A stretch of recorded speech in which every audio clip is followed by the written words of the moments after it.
ಅಲ್ಲ, ಖಂಡಿತ ಡಿಸ್ಕರೇಜ್ ಮಾಡ್ತಿಲ್ಲ. ಯಾಕೆ ಡಿಸ್ಕರೇಜ್ ಮಾಡ್ತೀನಿ, ನಾನು ಅದೇ ಹೇಳ್ತಾ ಇದ್ದೆ. ನೆಗೆಟಿವಿಟಿ ಈ ಸರಿ ಅಷ್ಟೇ ಬಂದಿಲ್ಲ. ನಾನು ಹೇಳ್ತೀನಿ, ನಮ್ಮ ಮಾಸು ಸಿನಿಮಾಗೆ ನುಗ್ಗಿದ್ದಾಗ ಇದು ಯಾವುದೋ ಮ್ಯಾಟ್ರೇ ಆಗಿರಲಿಲ್ಲ. ಯಾಕೆಂದರೆ ಇದೇ ನನ್ನ ಬಡವರ ರಾಸ್ಕಲ್ ಸಿನಿಮಾ ಬಹಳ ಚೆನ್ನಾಗಿ ಆಗಬೇಕಾದ್ರೆ ಟ್ವಿಟರಲ್ಲಿ ಇದು ಏನು ಮಾಮೂಲಿ ಅದೇ ರೆಗ್ಯುಲರ್ ಸಿನಿಮಾ ಅಂತ ನಡೀತಾ ಇತ್ತು. ಬಟ್ ಕನ್ನಡದ ಕುಟುಂಬಗಳು ಸಿನಿಮಾನ ಸೆಲೆಬ್ರೇಟ್ ಮಾಡೋದು, ಥಿಯೇಟ್ರಲ್ಲಿ ಸೆಲೆಬ್ರೇಟ್ ಮಾಡೋದು, OTT ಸೆಲೆಬ್ರೇಟ್ ಮಾಡೋದು, ಟಿವಿಲಿ one of the highest TRP cinema ಬಡವರ ರಾಸ್ಕಲ್, ಮನೆಗೆ ತಲುಪಿರೋ ಸಿನಿಮಾ. ಇದೇ ಎಡ್ ಬುಷ್ ಎಷ್ಟೇ ದೊಡ್ಡ ಕಾಂಟ್ರವರ್ಸಿ ಆದ್ರೂ ಥಿಯೇಟ್ರಲ್ಲಿ ಭಾಳ ಚೆನ್ನಾಗಿ ಸೆಲೆಬ್ರೇಟ್ ಮಾಡೋರು ನಮ್ಮ ಮಾಸ್ ಹುಡುಗರು. ಟಗರು ಪಲ್ಯಾಗೂ ಅಷ್ಟೇ, ಇದರಲ್ಲಿ ಏನು ಕಾಮಿಡಿ ಇದೆ ಅಂತಲೇ ಹಾಕೊಂಡು ಬರಿತಾ ಇದ್ರು.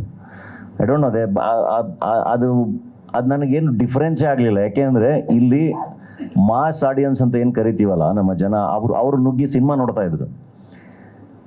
ಮದರ್ ಪ್ರಾಮಿಸಲ್ಲೂ ಅಷ್ಟೇ ನನಗೇನು ಡಿಫ್ರೆನ್ಸ್ ಆಗಲ್ಲ. ಯಾಕೆಂದರೆ ಇಲ್ಲಿ ದೇರ್ ಇಸ್ ಅನದರ್ ಕ್ಲಾಸ್, ಅವರು ಬಂದು ಸಿನಿಮಾ ನೋಡ್ತಿದ್ದಾರೆ. ಅಂದರೆ ಇದು ಈ ಸಿನಿಮಾ ನೋಡ್ತಿರೋದು ಅಂದರೆ ಇದು ಹೊಸಬ್ರು, ಅಂದರೆ ಹೇಳ್ತಿರೋದು ಈ ಮಲ್ಟಿಪ್ಲೆಕ್ಸಲ್ಲಿ ಇದರಲ್ಲಿ ಎಲ್ಲ ಬಂದು ಸಿನಿಮಾ ನೋಡ್ತಿರೋರು. ನನಗದು ಭಾಳ ಖುಷಿ ಇದೆ. ಬಟ್ ಏನು ಅಂದರೆ ಇದು ಅಫೆಕ್ಟ್ ಆಗುತ್ತೆ ಅನ್ನೋದಕ್ಕಿಂತ ಅದು ಬೇಜಾರಾಗುತ್ತೆ, ಆಬ್ವಿಯಸ್ಲಿ ಬೇಜಾರಾಗುತ್ತೆ. ಬಟ್ ಅವ್ರಿಗೆಲ್ಲ ಸೊಪ್ಪಕ್ಕೋ ಅವಶ್ಯಕತೆ ಇಲ್ಲ. ಧನು ಸರ್, ಅಲ್ಲ ಚೆನ್ನಾಗಾಗಿದೆ, ಇನ್ನೂ ಚೆನ್ನಾಗಾಗಬೇಕು. ಐ ಡೋಂಟ್ ಥಿಂಕ್ ಲಾಸ್ ಅಂತೂ ಖಂಡಿತ ಆಗಲ್ಲ. ಯಾಕೆಂದರೆ ದ ಫಸ್ಟ್ ವೀಕಲ್ಲೇ ನಮಗೆ ಕಲೆಕ್ಷನ್ ಭಾಳ ಚೆನ್ನಾಗಿದೆ. ಆ್ಯಂಡ್ ಡೆಫಿನೆಟ್ಲಿ ನಾವು ಪ್ಲ್ಯಾನ್ ಮಾಡ್ಬಿಟ್ಟು ಮಾಡಿದ್ದೀವಿ ಸಿನಿಮಾನ. ನಿಮಗೆ ಈ ಸಿನಿಮಾದಲ್ಲಿ ಏನಾದರೂ ಲಾಸ್ ಅಂತ ಏನಾದ್ರು ಆದರೆ ನನಗೆ ರೆಮ್ಯುನರೇಷನ್ ಸಿಗಲ್ಲ, ಅದು ಲಾಸ್ ಆಗುತ್ತೆ ಅಷ್ಟೇ. ಅದು ಬಿಟ್ಟರೆ ಇನ್ನೇನು ಲಾಸ್ ಆಗಲ್ಲ. ಯಾಕೆಂದರೆ ನಾವು ಟೀಮ್ ಕಟ್ಕೊಂಡು ಸಿನಿಮಾ ಮಾಡಬೇಕು ಅಂತ ಮಾಡಿದ್ದೀವಿ. ಆ್ಯಂಡ್ ನಾನೇನು ತೊಗೊಳ್ದಲ್ಲೇ ಮಾಡಿದ್ದೀನಿ. ಅಲ್ಲ, ಎಲ್ಲ ಸೇರಿನೇ ಸಿನಿಮಾ ಭಾಳ ಚೆನ್ನಾಗಾಗುತ್ತೆ.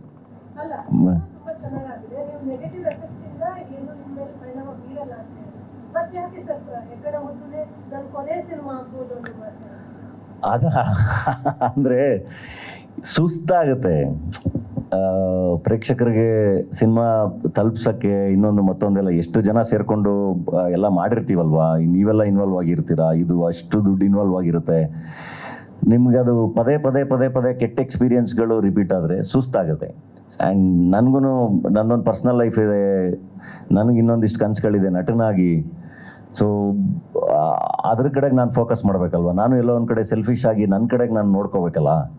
ಸೊ ಅದನ್ನು ಮಾಡೋಣ ಅಂತ ಅನಿಸುತ್ತೆ. ಆ್ಯಂಡ್ ಅದನ್ನು ತುಂಬ ತಮಾಷೆಗೆ ಹೇಳಬೇಕು ಅಂದರೆ, ನಾಳೆ ದಿನ ಎಲ್ಲೋ ಆಸ್ಪತ್ರೆಯಲ್ಲಿ ಮಲಗಿದಾಗ ಬಿಲ್ ಕಟ್ಟಕ್ಕೆ ಬೇರೆ ಯಾರು ಬಂದು ಬಿಲ್ ಕಟ್ಟೋವಂಥ ಪರಿಸ್ಥಿತಿ ಬರಬಾರ್ದಲ್ಲ. ಭಾಳ ಖುಷಿಯಾಗಿ ಬದುಕಿ, ತುಂಬ ಅದ್ಭುತವಾಗಿ ಬದುಕಿ ಚೆನ್ನಾಗಿ ಅಷ್ಟು ಶಕ್ತಿ ಅಂತೂ ಭಗವಂತ ಕೊಟ್ಟಿದ್ದಾನೆ. ಸೊ ಯಾರೇನೇ ನೆಗೆಟಿವ್ ಮಾಡಿದ್ರು ನನ್ನ ಖುಷಿ ಅಂತೂ ಯಾರು ಕಿತ್ಕೊಳ್ಳೋಕ್ಕಾಗಲ್ಲ. So it's their time waste. ಅದು ಗೊತ್ತಿಲ್ಲ. And I don't care also. ಅದು ಯಾರು ಮಾಡಿರಲಿ, ಏನಾದ್ರು ಮಾಡ್ಕೊಳ್ಳಿ, ಅದರಿಂದ ಏನಾಗಲ್ಲ. ಅಂದರೆ ಅವರ ಮನಸ್ಥಿತಿಗಳು ಹಾಳಾಗುತ್ತೆ ಬಿಟ್ಟರೆ ನಮ್ಗೆ ಯಾರಿಗೂ ಏನೂ ಡಿಫ್ರೆನ್ಸ್ ಆಗಲ್ಲ. ನಾವು ಭಾಳ ಎಂಜಾಯ್ ಮಾಡ್ತೀವಿ.